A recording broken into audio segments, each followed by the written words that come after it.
Okay, it is currently 23:10 at night, Saturday, the 2nd of April. This is a new month. It's the first day back on the job for my new month, doing security. Last month I went to a whopping 2 days. 2 days. And then the job got shut down because the company we were working for was taking extra precautions. Let's hope that worked out for people. Anyway, 2 entire working days in the month of April.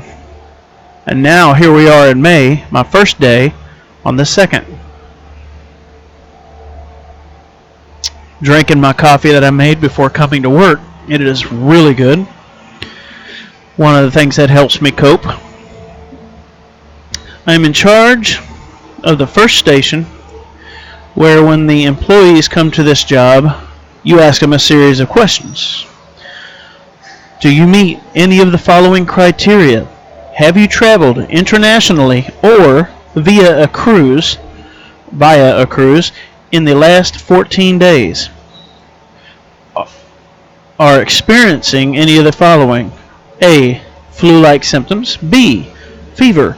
C, cough. D, shortness of breath. Number 3, have tested positive for COVID-19. 4, have come into direct contact with someone who has tested positive for COVID-19. If yes, do not enter the building and kindly exit the property.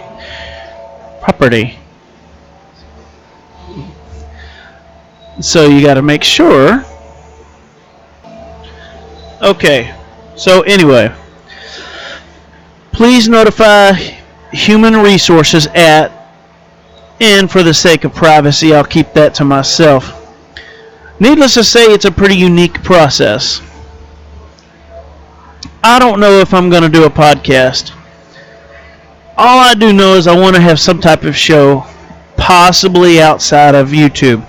And if it becomes too difficult, like too much detail, too much, ridiculousness, because I don't always have that kind of time, especially since this job is not always going to be this scarce.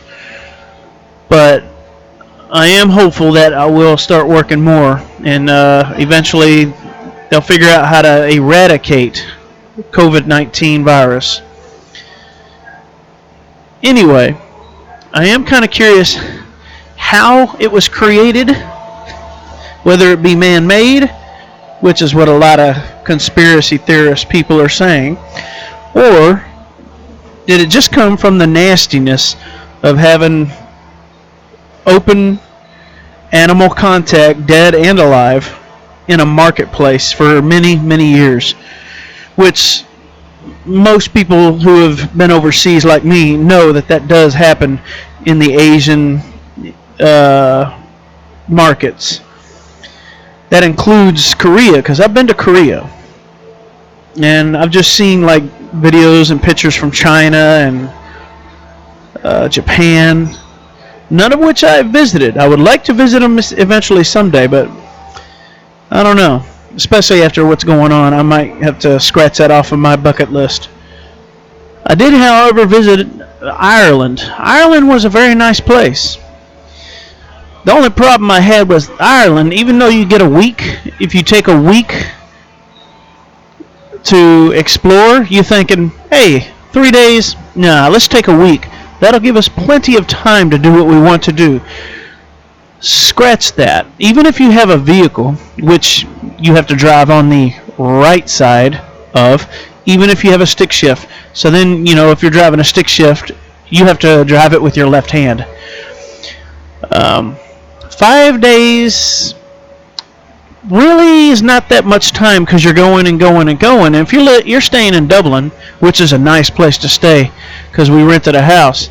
If you're staying in Dublin, everything that you would like to do, like to visit, like to see, is roughly 3 hours away. So by the time you get to that one place that you want to visit on that particular day, it's already half the day is pretty much already spent by the time you check it out. And you got to remember, you still have give or take three more or less hours to get back to sleep, to start it all over again the next day, to either go to another place, possibly a little further in the direction you already went, or in some other, different direction. We did get caught going the wrong way on a one-way street because, the signs are different, and, the stereotype, which I'm pretty sure it's a stereotype, dumb Americans don't know how to drive. Well, that's possibly true when it comes to other countries that we're not used to. But let's turn that over to another subject. If you're judging people that are coming over to the United States because, one, they do not speak the language, which we all agree it would be nice if they did, but if you treat that person with disdain because they are different from you, they look different from you, and they talk different from you, either they have a speech problem, impediment, or they just speak a different language, it is not right. You have to learn to respect other people in their countries, because we travel, most Americans, to other countries. Is that how you'd like to be greeted just because you don't speak the local language? Should the locals tell you that you're in their country, you're supposed to speak the language? Maybe some do, because we do have the foreign versions of Americans. Yes, I'm going to say that. We have foreign versions of Americans in other countries. That's just basically saying that we have humans that act the same way in different countries. Now, does that mean one's worse than the other? I don't know. Somebody somewhere has done the statistics. I'm pretty sure. Who counted? How are they counting? Because that is a hard one even for me to follow, just imagining it. You'd have to either literally have somebody running around checking all the people that are foreigners in whatever country they're in, asking them, have you been treated poorly because of your language and lack of speaking the local language? Or you would have to literally have each and every person from different countries in a foreign land write, type, or otherwise, transfer their experience to some type of medium that can be recorded. I highly doubt that it is that detailed. And every time I've come from another country, when you get those customs forms, I don't think I've ever seen any question on any of those custom forms saying anything or asking anything about, were you treated poorly just because you could not speak the local language? So, that being said, maybe there should be that extra question. Maybe that and a couple of other questions. I don't know. But I think it would be a great eye-opener for everyone, no matter what country they are from, to be able to go to a certain website and look this information up and see the statistics on different countries and see which country you could say is the rudest. I'm going to vote for our own because, I live here and I've seen a lot of rude people everywhere. I'm just going to go ahead and say it. I would predict, if this was to be a thing, that America in particular, USA, United States of America, would probably fail as the most welcoming people in the entire world. I don't know why. Too many statistics, too many variables that you could possibly go over. Somebody might not have been treated right as a child. They didn't get the love they wanted. Could have been just a bad day every time this person from a foreign country met up with a certain Americans. Might have been a bad day just for those Americans that treated them poorly. Or it could be that those Americans are just rude jerks. If we do not like rude jerks, but we have an abundance of rude, idiot jerks. Now, I'm going to admit it. I'm pretty sure at one point or another I have been a rude, idiot jerk to someone. At least more than one or two people. I don't know. I like to think of myself as a good person that treats everyone with respect. Outside of the fact that I got a short attention span. But that's neither here nor there. I'll just wait for the detailed customs paperwork to come out with that question on it to evaluate my behavior with someone in or outside of the states. Okay, so while we're on the subject of language, foreign language, local language, all the above, all around, situation. I'm doing this screening. Like I said, I'm doing this screening, and we have people that speak another language. Now, I'm not going to specify the language, even though it's technically not really a privacy thing, but, you know, some of these people just speak a different language. And they'll come up, and I'll start asking them questions. And I'll start noticing they're not using words. They just say, no, no, no, or that, So what I started doing is just throwing some wild card questions in there, like, is your computer broken? You know, just some weird off-the-wall questions, because you've heard the questions when I ask them. And then they'll just continue to do the head nod or head shake, whatever. So then I ask them, do you speak English? And I'll ask it in their language, because I do speak a little bit of other languages. A little bit. Just enough to get by. Enough to not get killed. But anyway, they would answer me in their language, no. And I want to ask them, even though it would take time, I just have to get them in here so they can get to work, but I would love to stop and ask them in their language, why? Obviously, this is an important task I have here, trying to keep people safe, trying to keep the company safe. If you don't speak the language, and you know I'm asking it in my language and not yours, why would you continue to answer? Are you embarrassed that you speak another language? Let somebody know if you are not understanding the words that are coming out of my mouth. Why be embarrassed to tell anyone that you don't speak the language? You're supposed to be answering important life or death questions here. But for some reason you don't want to say that you don't speak English. Just tell someone you don't speak the language.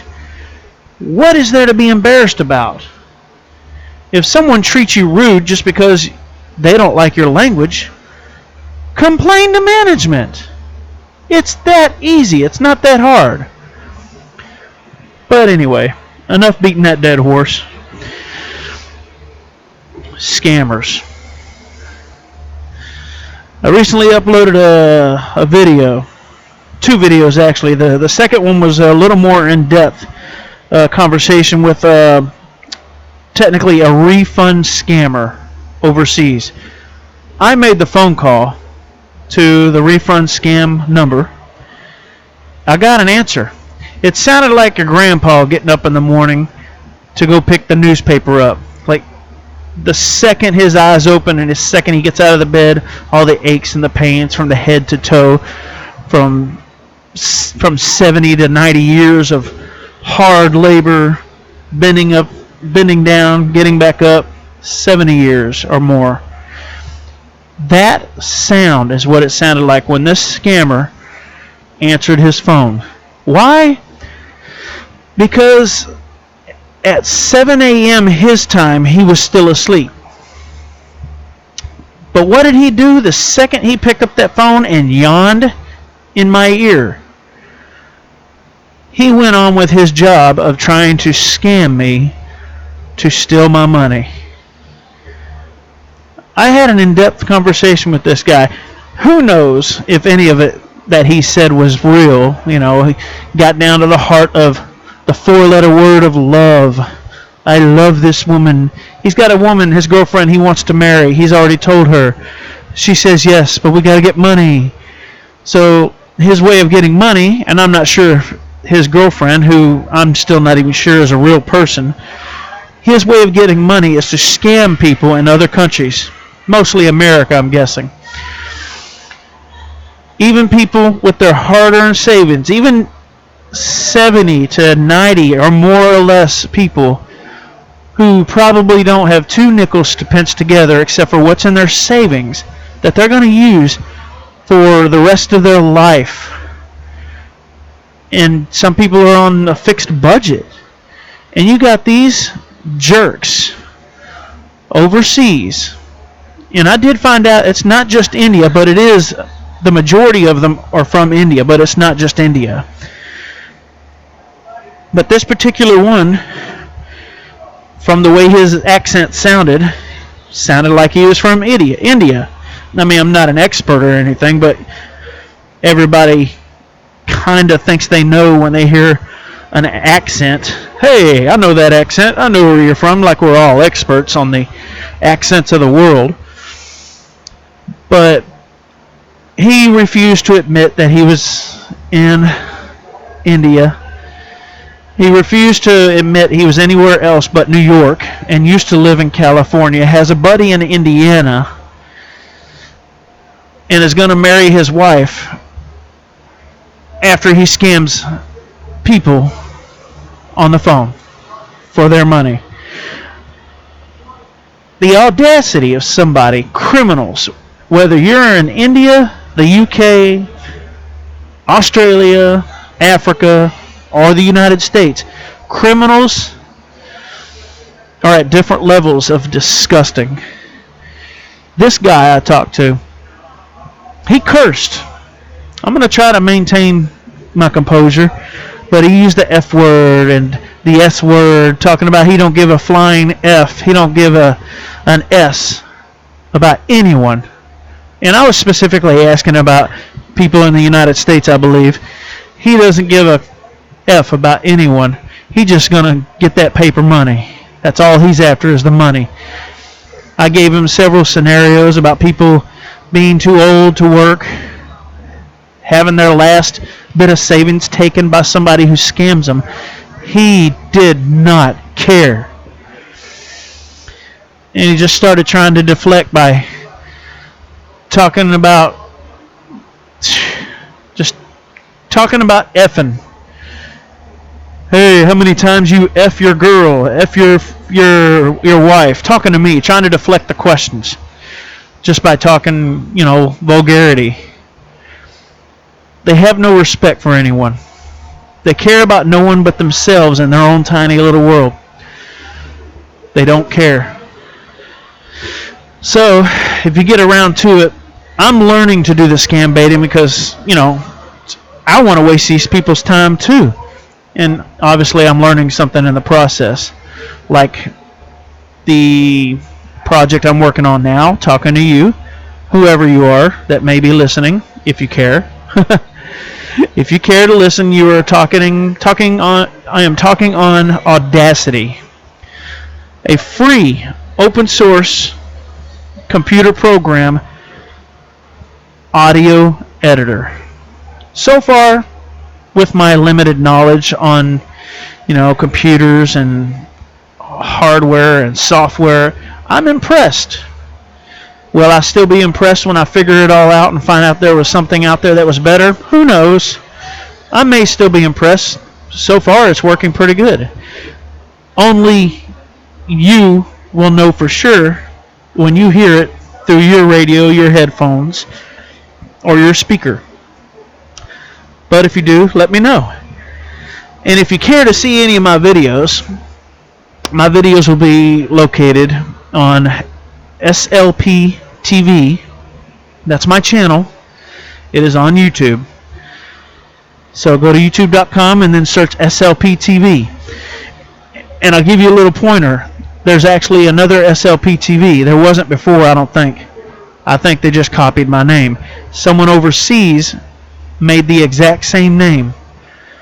Now, I could probably go and see when they started their channel.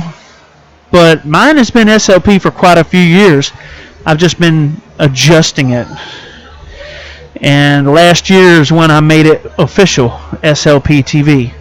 Now you and I both know that it can change at any time, like that 90-day changing your name period on YouTube. But I'd like to keep SLP. It's quicker. It has a little more of a pop than what I had on before. People were having a hard time finding it because you had to type so much. Well, I did my best to stop that. I don't want anybody to have a hard time just trying to find my YouTube channel. Not all of my channels I would consider the greatest, but they were real. Everything I try to put up is real. Like when I was in college, I was following my college days, and day by day, and that gets exhausting when you're editing every single day. But go check it out, youtube.com, search bar, SLP TV. That's SLP space TV, all caps. And you'll see my ugly mug, a white guy with a beard. You might even see one of my old videos where I don't have a beard. 24 years in the military, being told every single day, you have to shave, you have to shave. The second I retired in 2017, I stopped shaving. I've recently trimmed it here in the last couple of months, but a couple of months ago before I trimmed it, I look like Grizzly Adams. For all of you guys that don't know who Grizzly Adams, you were not born anywhere near that time. It was a mountain man on a TV show, The Life and Adventure of Grizzly Adams or something. I haven't seen it in years, but boy, it was old. Just a good old mountain man who is trying to escape the public domain, the cities, because he was being accused of, I guess, of a crime he didn't commit, accused of murdering someone. I don't know if you can find that on some old track or some old internet website that likes the old videos. You can find a lot of old videos on internet. Maybe you can find Grizzly Adams. At the very least, you can find clips of it on YouTube. YouTube has everything, man. I just wish YouTube could tell me where's my $26 that they owe me for just before they changed the standards on YouTube, for monetization. I had $26 in my account. When they changed the monetization standards, they wiped it clean. Now, I don't know about you, but I just don't see, telling somebody to mow this 4-acre property. They start mowing it. They mow 1/4 of it, and then I change the rules, and I wipe out what they've already done and restart again with a 0. That just doesn't seem right to me, YouTube. I love YouTube to death.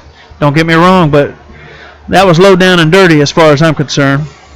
But anyway, I'm at this job. I'll be here from 10 p.m. till 6 a.m. And then I have almost an hour drive back to the house.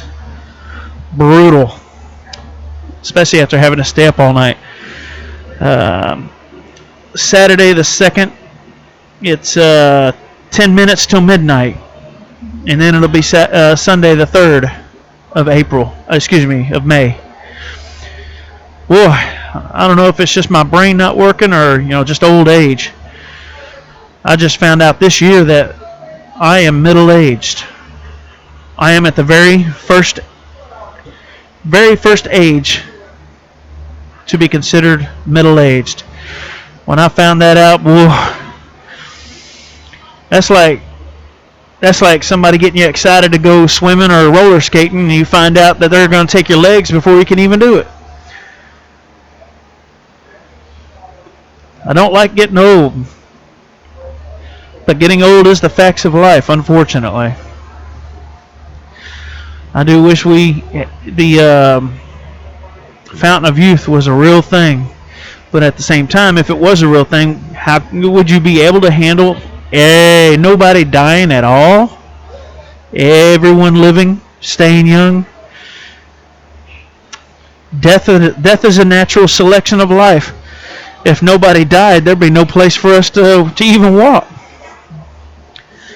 And unfortunately, COVID-19 is proving to be pretty efficient population control measure, whether it be naturally or man-made. I would hope it's not man-made, purposely man-made, because why would you make something like that just to kill people off? So I think it's just science. Too much bad stuff all mixed together for too long, and it just created a new life that's not exactly good for us. Not exactly good for the dogs, and not exactly good for the cats, and who or whatever else shows up with this terrible virus that we didn't know could get. But I'm assuming they're working hard to figure it out, and hopefully someday soon we'll have it figured out. Because having something like that in the world is obviously dangerous in it, but it's scary. It's scary to think that you could just die walking out of your house and going to pick up a gallon of milk at the store. Something as simple as that, you could die within a week later, depending on your body and your immune system. It is scary to think that you could die just going to put fuel in your vehicle. Just taking a stroll in the park, the wrong person goes by you, coughs, and you just happen to breathe it in, or however you get it. It's a scary thing. But I guarantee you, we got enough social media and enough reporters to put it out there that you died, either being smart or being stupid, but you still died. And staying in is obviously one of the best things to do, but the lack of work, the lack of funds, the lack of being able to do anything and getting cabin fever and basically losing your mind. Scary stuff. So let's practice our social distancing. Let's practice staying in.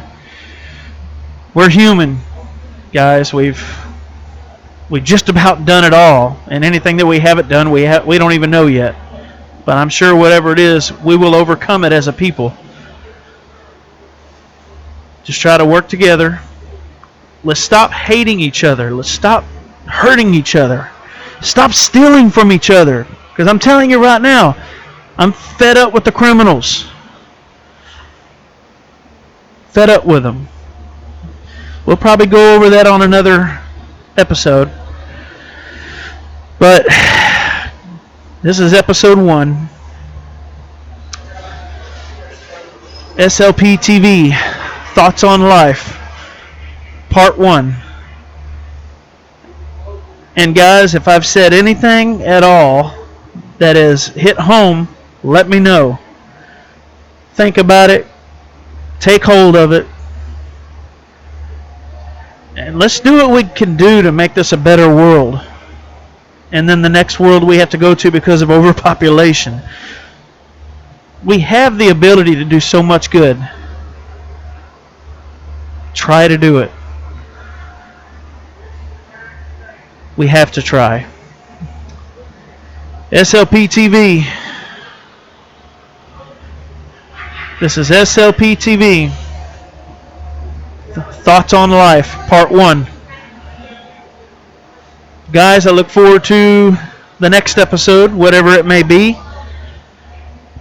Bear with me, this is my first. And I will... you will hear me. Maybe you'll even see me on the next one. Good day or good night. Everyone, be good to each other. It's rough out there. Do right by each other. Everyone have a good one. SLP TV. Out.